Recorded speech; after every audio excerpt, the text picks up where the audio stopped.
Now we want to take you to Chandler, give you another history lesson here.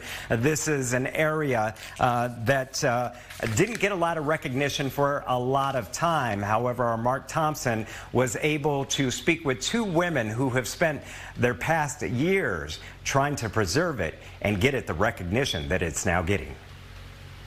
Southside Village is the first community honored with the title Historic Conservation District by the city of Chandler. Residents Elaine Woods and Peggy Schlesinger forming a friendship while making it happen. This community is the fabric of which the city of Chandler was made from. Significance of this modest neighborhood to the history of Arizona may not stand out on its own. However, this community birthed so many firsts. Raul Navarrete became Chandler's first Hispanic mayor, elected in 1972. Coy Payne was elected mayor of Chandler in 1990, becoming the first black mayor in the history of Arizona.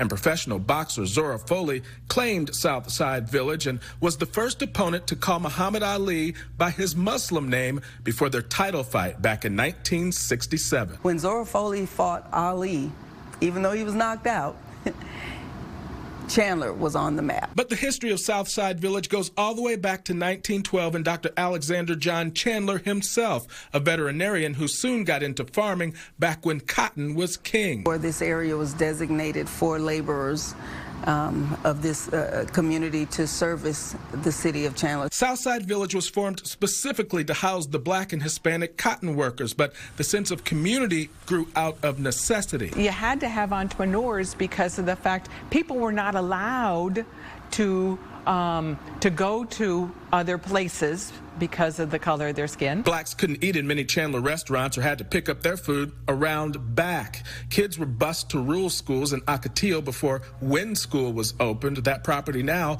the Salvation Army. So it was up to leaders like N.J. Harris, the first black man to live in Chandler, to build pride into Southside Village. They had their own movie theater, ice rink, stores, grocery stores. Harris worked for Dr. Chandler early on before establishing his own business, the thriving Barbecue Pit Cafe on Saragosa, making use of the old Chandler water tower to create a hub for community and culture. It was absolutely the village. And that's one of the things that was amazing about this community is the creativity and the innovation. And this very church, Mount Olive Missionary Baptist, moved here from another area of town to become the spiritual rock for the people. Oh, gosh.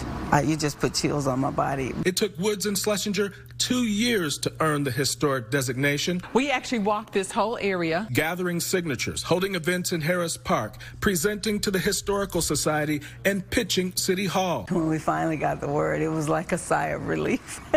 Somewhat relieved, because in fact this had been a long journey. Channeling the ancestors of Southside Village to make the world around them better. And without the people of this community, I can't imagine where Chandler would be. In Chandler, Mark Thompson, ABC 15.